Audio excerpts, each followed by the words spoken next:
Welcome friends and gather round because today we're going to be talking about 2021, the year that we've all just managed to live through, and we're going to be deciding which things, at least I, individually, am thankful for, and which things I'm wankful for.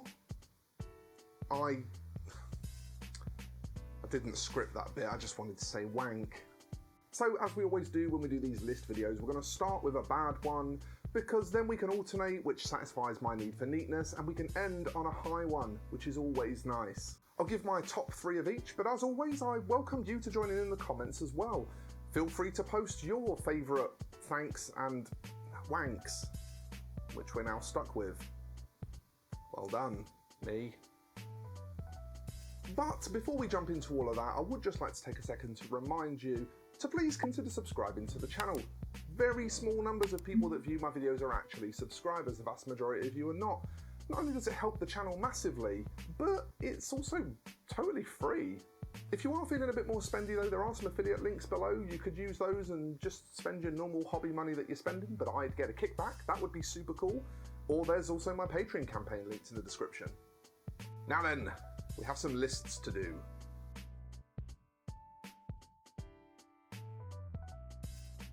It feels like it should be old news by now, but COVID-19 is still very much a problem and is very much causing disruptions in the hobby world.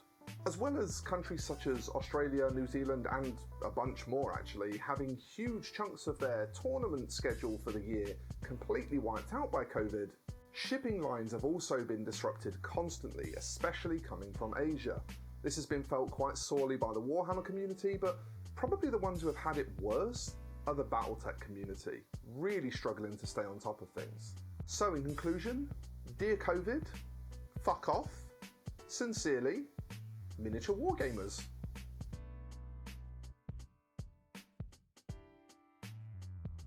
In a world of those tournament shutdowns, of slow-rolled vaccines, and of, well, people just being a bit fearful or a bit cautious or trying to be sensible, it's not really any surprise that we're not quite engaging with the hobby in that same kind of crowded cattle way as we might have once before.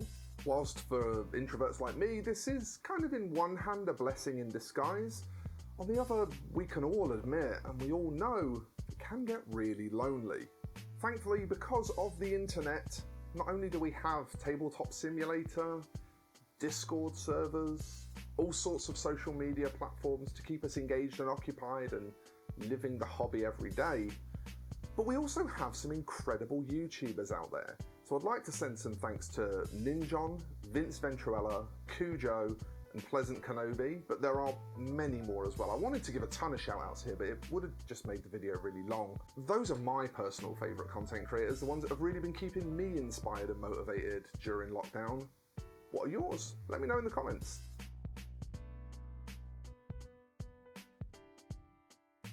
I can already feel this one making people angry, and I'm so sorry to bring it up, but listen, if you would, bear with me just a moment, because it might not be exactly what you think it is.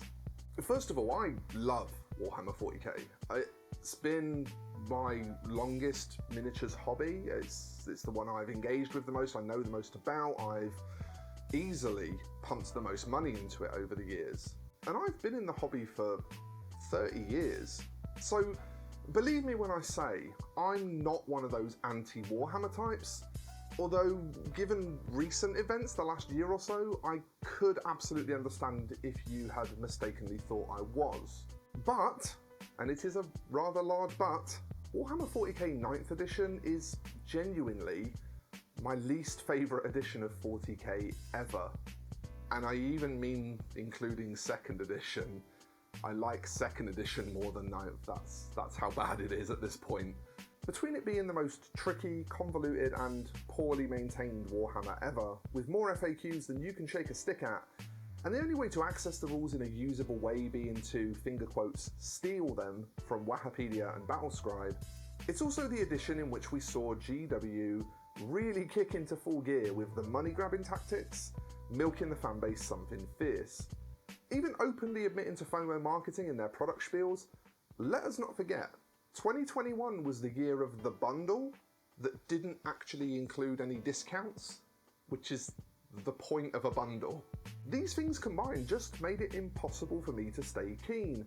As a consumer advocate, that much that goes against my beliefs, combined with a system that I'm not enjoying, I found myself just burning out harder and harder, even when I was stepping back a little to try to address the burnout.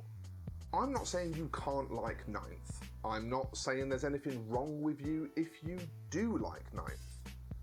All I'm really saying is, for me, it's the worst edition of Warhammer ever, and it was a real low point of 2021 for me, realising that Warhammer had to just be gone from my hobby life for a while, because what was there currently wasn't something I can consume.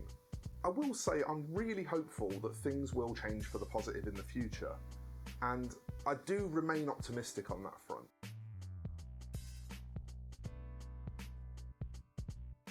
Okay, weirdly, this is not specifically something that I'm taking as an opportunity to tell you why Infinity is the best miniatures game on the planet, and I think you should all be playing it.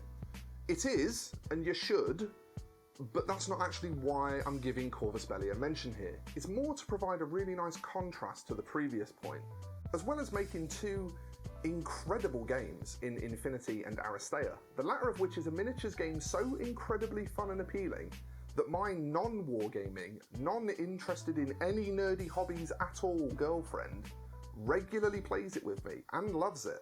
But no, as well as that, the actual reason Corvus Bella get a mention here is just for giving me back so much hope. Never before have I seen a games company so committed to listening to, acknowledging, and acting on the feelings of their audience. Moreover, as well as being such a reactive company, there's clearly a conscience there in how they market. Releases are kept frequent without ever feeling too numerous or mandatory. Deals and bundles actually represent significant savings. Limited edition products almost always have a non-LE equivalent too, so the LE is, well, it's exactly what it should be, a collector's piece, not the core piece you need to play the game.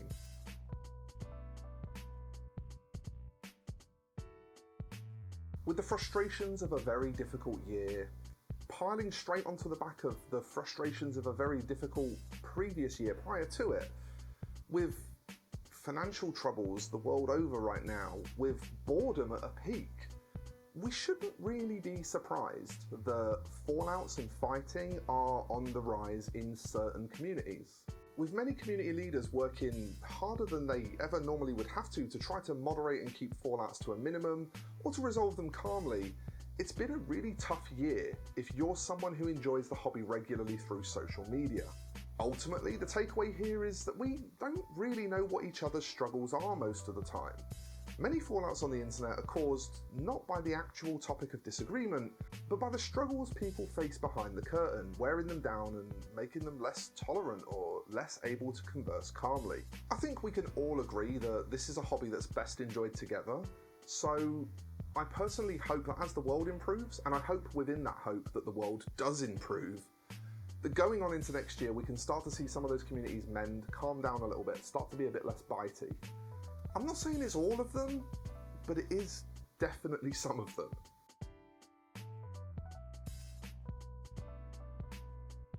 And finally, there could be no year in review where I didn't take some time to thank the people who make all of this possible for me. This is probably the most important one, so there'll be no pictures for this section. I'd just like to talk to the camera for a second, if I may. It's no secret that, much like for many of you watching this, 2021 was a really tough year here at Casa del Shy. My commission painting business continues to struggle, and COVID is probably the cause of a lot of those things, but it was in a way that I never really predicted, so I didn't have a plan B for it. On top of that, with a busy commission business, it's hard to find time to make content. It's hard to find time to even find the inspiration to make content. As much fun as it is, it's all been pretty tough. But through all of it, the struggles, the pandemic, the worries, the fears, anything, there's been a constant that has always kept me motivated, kept me engaged, kept me happy. And that is my community. Be that my patrons, be that my clients, be that just casual commenters on YouTube. Not a single day goes by where someone doesn't say or do something that reminds me why I have literally the best job on the planet. It's incredible. So in closing this 2021 year in review, I think the biggest thanks of all has to go to you, the people watching this video, the people who have kept commenting regularly, who have pledged on Patreon, who have commissioned me, who interact with me on social media. All of these people that involve themselves in my everyday life. You are the ones that provide so much amazing enrichment and motivation and make me want to just keep doing this more and more and for longer and longer. So thank you, all of you. Until next time, and indeed next year, happy hobbying, folks. I will see you in the next one, and bye-bye for now.